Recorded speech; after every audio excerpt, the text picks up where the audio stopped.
Okay, so this is my MG4 trophy. I've had this car now since May this year. Done about 7,500 miles. We've done some good road trips in this car. Does everything we needed it to. We had this car for traveling, going on holidays, and you know, camping mainly. And we fit everything in it. I was considering a 500e because of my love with Fiat 500s and everything, especially the classics. But in the end, we was like, we might need something bigger. So we saw the MG4, fell in love with it straight away because of the colour of the car. And this is the trophy. The SE does not come in the orange, only the trophy comes in this one. But I think they've just there's other ones coming out, and you know, the car manufacturers always bringing out new models and everything. There's the X Power and that. So I don't think you can get this one no more. I think they've upgraded it slightly. It's got 18-inch alloys where this is 17, bits like that. It's all opened up for you guys today in this video. And yeah, I'm going to give you my opinion after 7,500 miles. The MG4 it's bad. It's really bad in my opinion. Now, I can't base that on other electrics because I've only driven the 500e and the ID Buzz and they were test drives. But going on electric cars and technology, and you know, the world needs to change apparently for this, and in 2030 manufacturers can only sell electric cars in the UK, which I believe that's been pushed back because I think they're starting to realise that ain't gonna happen.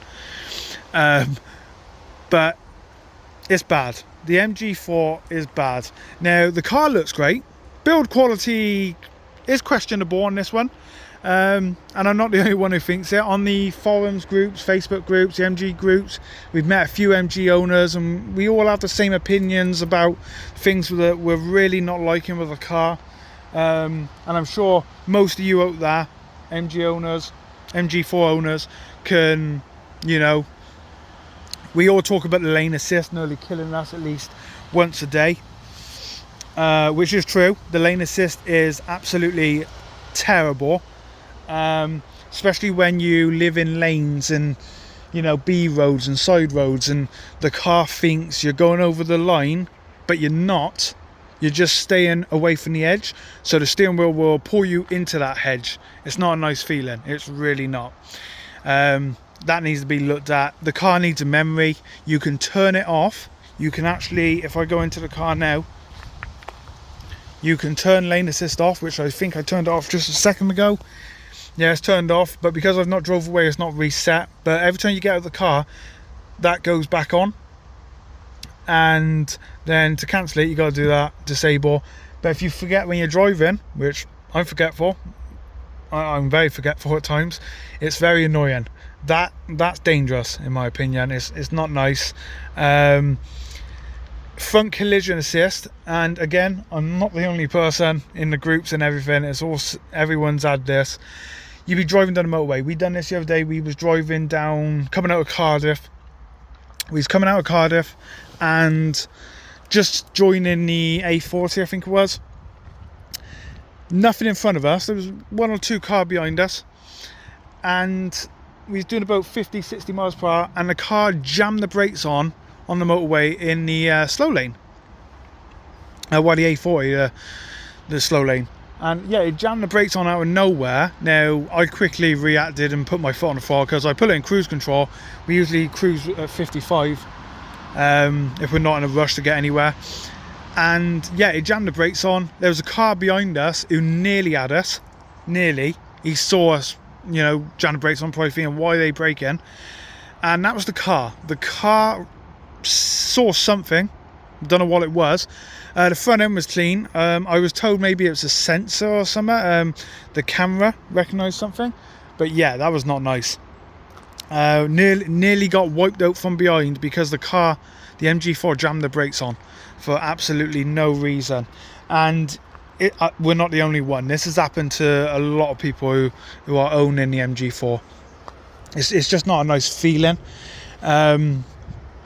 I'm not going to really talk too much about the outside because we like the way the car looks. It's what sold us this car. We did test drive one. We had about, I think we had a good half an hour, 45 minutes with the car, which was enough. You know, we still put the deposit down and thought, you know, we're going to go for it. Let's go for it. I wouldn't say the 500e would be much better because the size, we needed something a bit bigger. At the moment, we've got a car seat in here with ISO fits in, a baby seat, and you know, that's great, but most cars have that now anyway. The build quality, like I said, it's not brilliant, but this car does come at, I think, £36,000 new. So when you put that in compared to some of the other EVs on the road, the quality is going to be knocked down slightly.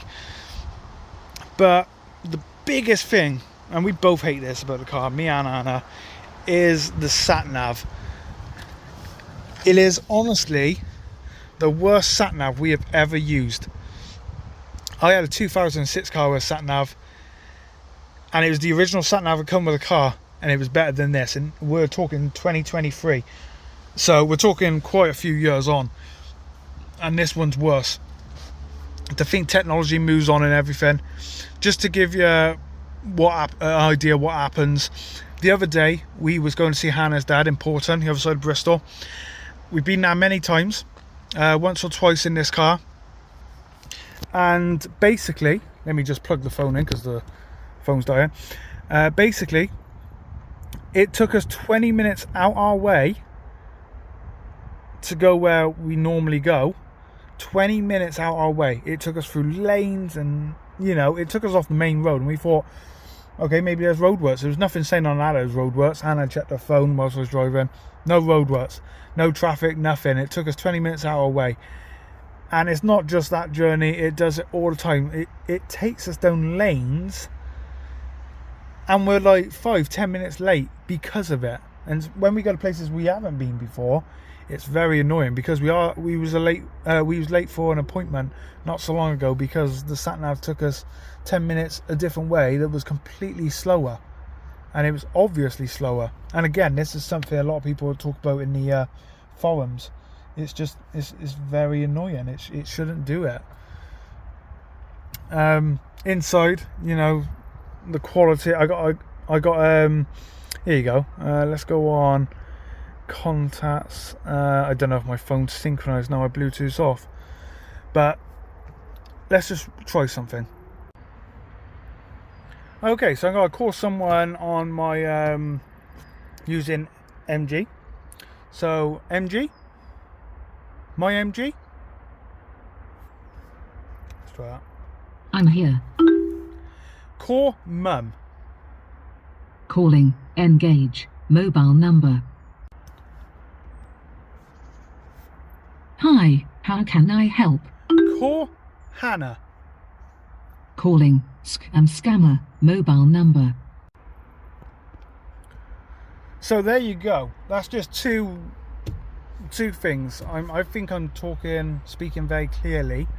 I do struggle sometimes with my speech, but I feel like I'm speaking okay. That, and yeah, it's not the best. It really is not. In my opinion, if you can, let's just do this. If you can, I would go with something else, or maybe if your budget's a bit bigger, go higher up. But the all electric thing, no good. So thanks for watching.